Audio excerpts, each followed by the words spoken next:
Bismillahirrahmanirrahim. Assalamualaikum warahmatullahi wabarakatuh. Alhamdulillah wa syukurillah wa la haula wa la quwata illa billah. Sobat muda BMH, alhamdulillah kita bersyukur kepada Allah Subhanahu wa taala bahwa Allah masih memberikan kesempatan kita untuk bertemu dengan bulan Ramadan. Bertemu dengan bulan yang penuh dengan kemuliaan dan keutamaan. Bulan yang sangat istimewa yang Allah bukakan pintu-pintu kebaikan yang sangat banyak ini.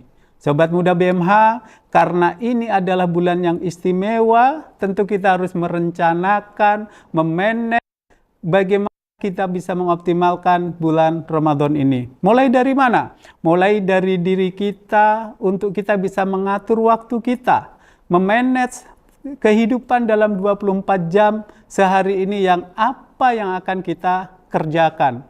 Tentu ini adalah sebuah hal yang penting karena sesungguhnya semangat itu tidak akan terus naik. Semangat itu kadang turun, semangat itu kadang naik, sehingga kita perlu memanage khusus bulan ini dengan sebaik-baik kegiatan yang akan kita lakukan. Seperti contoh, kita sudah membuat kegiatan harian, jadwal harian, mulai dari sholat tahajud. Sangat sayang kalau di bulan Ramadan ini kita tidak maksimalkan untuk bertakarub pada Allah Subhanahu wa taala. Nah, sholat tahajud ini menjadi satu sarana yang sangat dekat kita dengan Allah Subhanahu wa taala untuk kemudian kita bisa menyampaikan, melantunkan doa-doa terbaik kita. Jadi kita programkan dalam setiap malam saya bisa bersolat tahajud. Yang kedua, kita mengatur waktu untuk bisa baca Al-Quran. Karena Allah akan memberikan pahala terhadap bacaan Quran kita. Satu hari kita bisa rencanakan, minimal kita bisa menyelesaikan 1 juz dalam 1 hari. Atau mungkin bisa lebih, 3 juz, 4 juz, yang sehingga dalam 1 bulan Ramadan kita bisa memasang target. Minimal saya bisa khatam 3 kali dalam bulan Ramadan ini. Ini perlu kita atur, sobat muda BMH. Kenapa? Karena kalau kita tidak mengaturnya dengan sebaik-baik waktu, boleh jadi kita lalai. Dan kita juga sudah harus membuat satu komitmen, mengurangi jam berinteraksi dengan media sosial kita atau gadget kita. Kenapa? Karena kita akan memaksimalkan waktu kita untuk tilawah Al-Quran. Yang ketiga, kita bisa menjalankan sholat berjamaah tepat waktu. Kita bisa ke masjid lebih duluan, menjalankan sholat-sholat sunnah, dan kita bisa ikut takbir ketika imam takbir. Dan kenapa kemudian kita harus memasang tekad itu? Karena Ramadan ini dihadirkan spesial untuk kita. Apatah lagi bagi kita yang bapak memang atau anak muda muslim, kita harus sholat berjamaah di masjid. Ayo kita pergi ke masjid. Lebih cepat dari hari-hari selain Ramadan. Kalau perlu menunggu azan di masjid, sehingga kita bisa merasakan nikmatnya sholat berjamaah. Yang keempat, kita bisa mendawamkan untuk infak harian kita. Tidak mesti banyak. Berapa yang ada? Tentu lebih banyak, lebih bagus.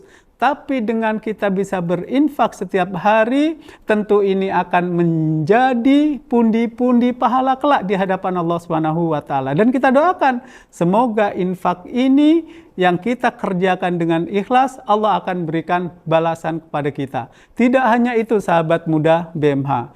Dengan fisik kita yang masih kuat, dengan pikiran kita yang masih segar, kita bisa berkontribusi terhadap banyak hal di momentum Ramadan ini. Makanya harus tetap semangat, harus terjaga semangat di Ramadan ini yang Allah hadirkan kepada kita. Ada satu spirit yang Allah sampaikan di dalam surat An-Nahl ayat 97.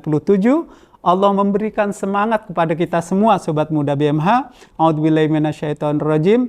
Man amila sholihan min dzakarin aw untha wa huwa mu'min falanuhyiyannahu hayatan thayyibah wa lanajziyannahum ajrahum bi ahsani ma kanu ya'malun. Jadi kita diberikan semangat oleh Allah Subhanahu wa taala, barang siapa yang mengerjakan amal soleh, baik laki-laki maupun perempuan dalam keadaan beriman, maka sesungguhnya kami berikan kepadanya kehidupan yang baik. hayatan thayyibah, dan sesungguhnya kami beri balasan kepadanya dengan pahala yang lebih baik dari apa yang mereka kerjakan. Nah, apalagi ini bulan Ramadan, bahwa Allah sudah memberikan semangat bagi kita semua, bahwa kita laki-laki maupun perempuan, kalau kita beriman dan kemudian mengerjakan amal soleh, Allah akan memberikan kehidupan yang baik. Masya Allah. Jadi kita manfaatkan bulan Ramadan ini dengan sepenuh semangat, dengan sekuat tekad, dengan pengaruh kita untuk bisa maksimal di bulan Ramadan ini, menjaga tekad yang baik untuk kita konsisten, sehingga di akhir Ramadan kita betul-betul menjadi orang-orang yang bertakwa insya Allah. Demikian, Assalamualaikum warahmatullahi wabarakatuh.